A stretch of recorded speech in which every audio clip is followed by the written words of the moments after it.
2,000 years later.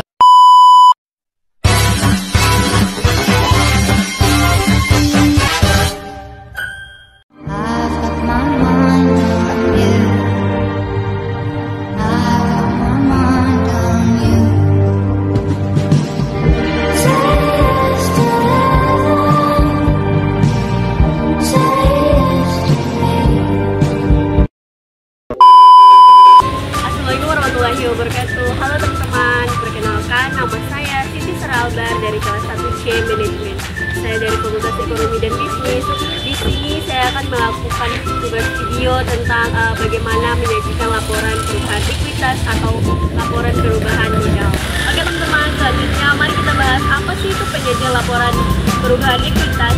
Jadi penyajian laporan perubahan likuiditas adalah bagian penting dari laporan keuangan yang menggambarkan perubahan yang terjadi pada ekuitas pemegang saham selama periode tertentu, di mana selama periode itu menjelaskan bagaimana ekuitas perusahaan berkembang atau berkurang selama periode akuntansi tertentu dengan mengungkapkan faktor-faktor yang mempengaruhinya seperti laba atau rugi bersih, dividen, penerbit saham baru atau perubahan lainnya. Dan yang kedua, ada tujuan laporan perubahan ekuitas, di mana laporan perubahan ekuitas ini memberikan informasi kepada pengguna laporan keuangan tentang yang pertama adanya perubahan jumlah ekuitas selama periode tertentu.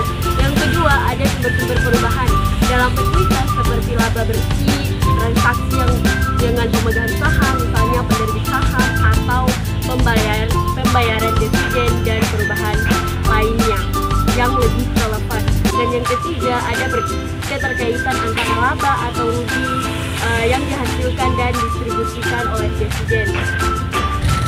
Yang kedua, ada komponen dalam laporan perubahan ekuitas, di mana laporan perubahan ekuitas ini biasanya mencakup komponen-komponen berikut yang perlu disajikan secara rinci. Yang pertama ada saldo ekuitas pada awal periode, di mana yang menunjukkan ekuitas yang ada pada awal periode, misalnya awal tahun fiskal dan biasanya berasal dari neraca periode sebelumnya. Dan yang kedua itu ada laba atau rugi bersih, di mana laba atau rugi yang selama periode yang dihasilkan oleh perusahaan yang bersangkutan. Dan yang kedua ini merupakan hasil dari laporan laba rugi dan menunjukkan apakah keuntungan atau kerugian. Dan yang ketiga ada transaksi pemegang saham, di mana penerbit saham jika perusahaan mengeluarkan saham baru baik melalui penerbit saham kepada pemegang saham lama atau kepada investor yang baru diperoleh akan menambah modal saham. Dan yang kedua, pembayaran dividen, di mana jika perusahaan membagikan dividen kepada pemegang saham yang lain, pembayaran dividen akan mengurangi ekuitas. Dan juga ada perubahan dalam saldo ekuitas lainnya. Yang pertama itu ada koreksi dan penyesuaian, misalnya perusahaan atau perubahan dalam kebijakan yang akuntansi atau penyesuaian untuk kesalahan yang diturunkan pada laporan keuangan periode sebelumnya. Dan juga ada pengaruh transaksi terkait instrumen ekuitas, di mana seperti nilai-nilai perubahan nilai saham, veteran atau pengaruh dan instrumen ekuitas lainnya yang mempengaruhi ekuitas perusahaan. Dan yang ketiga ada laba atau rugi yang belum direalisasikan, seperti perubahan dalam nilai wajar aset keuangan yang dicatat dengan nilai-nilai melalui ekuitas, misalnya surat berharga atau investasi jangka panjang. Nah, ada juga saldo ekuitas pada akhir periode. Setelah semua perubahan tercatat, saldo ekuitas pada akhir periode akan menunjukkan jumlah ekuitas yang dimiliki oleh pemegang saham pada akhir periode akuntansi yang bersangkutan. Dan juga bagaimana sih format untuk laporan penyajian dan ekuitas itu? Laporan perubahan ekuitas disusun dengan format yang menunjukkan rincian di mana komponen dalam ekuitas selama periode tertentu pada laporan itu secara umum akan dilakukan disusun sebagai berikut. Yang pertama, komponen ekuitas itu ada saldo awal, laba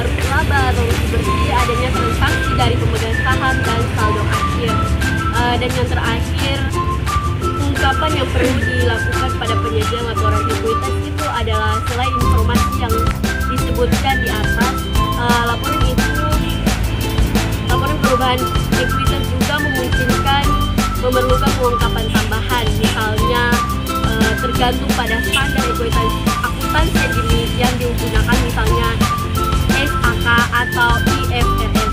Antara lain, penjelasan tentang kebijakan akuntansi yang diterapkan dalam laporan perubahan ekuitas, terutama jika ada perubahan signifikan dalam perlakuan akuntansi terkait ekuitas.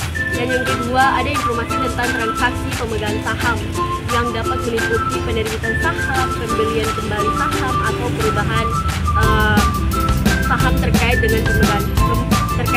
pemegang saham tersebut. Dan juga ada perubahan dalam jumlah saham yang berbeda. Dampaknya terhadap modal saham dan ekuitas lainnya. Selanjutnya, pentingnya laporan keuangan, laporan perubahan ekuitas itu, di mana laporan perubahan ekuitas memiliki berbagai kegunaan antara lain. Yang pertama, menunjukkan transaksi dengan pemegang saham, di mana laporan ini membantu mengidentifikasikan bagaimana transaksi dengan saham seperti penerima saham atau pembayaran dividen dapat mempengaruhi ekuitas perusahaan. Dan yang kedua, adanya memahami faktor yang mempengaruhi ekuitas. Laporan ini menjelaskan penyebab perusahaan, ekuitas perusahaan, memberikan pemahaman yang lebih lanjut kepada pemegang saham atau investor, dan analis tentang kinerja keuangan dan keputusan manajerial. Dan yang ketiga, alat untuk transparansi dan akuntabilitas, di mana dengan menyajikan perubahan ekuitas secara rinci, perusahaan dapat memberikan transparansi yang lebih baik kepada pemegang saham yang mengenal pemangku kepentingan mengenai keputusan-keputusan yang berhubungan dengan ekuitas dan kebijakan dividen. Nah, kan ada kesimpulan bahwa laporan perubahan ekuitas adalah untuk memberikan gambaran yang jelas mengenai perubahan dalam ekuitas perusahaan dari waktu ke waktu. Laporan ini tidak hanya memberikan laba atau rugi perusahaan, tetapi juga mengungkapkan keputusan manajerial dan keputusan dari transaksi dan dalam pemegang saham, seperti penerbitan saham atau pembayaran dividen. Dengan demikian, laporan perubahan ekuitas ini memberikan wawasan yang lebih mendalam tentang sumber perubahan ekuitas dan bagaimana hal tersebut mempengaruhi posisi keuangan perusahaan secara keseluruhan. Baik teman-teman, mungkin itu saja yang bisa saya sampaikan. Lebih kurangnya sama. Bye-bye.